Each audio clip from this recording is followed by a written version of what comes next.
ஓம் ஸ்ரீ சாயிநாதாய நமக. ஆத்மானுபூதியை அடைவதற்கு தேவையான 10 முக்கிய தகுதிகள் சாய் சத் சரிதத்தில் அத்தியாயம் 16 மற்றும் 17 கொடுக்கப்பட்டுள்ளது. 1. முமுக்ஷை, பிறப்பு இறப்பு மற்றும் உலக பந்தங்களிலிருந்து விடுபட்டு முக்தி அடைய வேண்டும் என்ற தீவிரமான வேட்கை. 2. விரக்தி, உலகப் பொருட்கள் மற்றும் புகழின் மீது ஆசையற்ற பற்றற்ற நிலை. 3. அந்தர்முகதா, நம் பார்வையை வெளி உலகிலிருந்து திருப்பி நமக்குள் இருக்கும் ஆத்மாவை பார்த்தல். 4. மன தூய்மை, கடமைகளை எதிர்பார்ப்பின்றி செய்து மனதை சுத்தமாக வைத்திருத்தல்.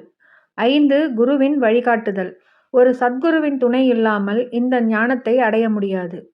6. இந்திரிய கட்டுப்பாடு, ஐம்புலன்களையும் அடக்கி நல்வழியில் செலுத்தும் கட்டுப்பாடு. 7. அகங்காரத்தை துரத்தல், நான் என்ற அகந்தையை ஒழித்து குருவிடம் சரணடைதல்.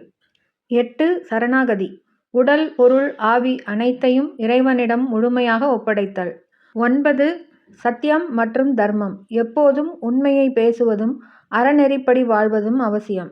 10. பொறுமை, சபூரி, ஆன்மீக பாதையில் தளராத விடாமுயற்சியும் ஆழ்ந்த பொறுமையும் தேவை. சாய் பக்தர்களுக்கு நன்றி, வணக்கங்கள். மீண்டும் அடுத்த பதிவில் சந்திப்போம்.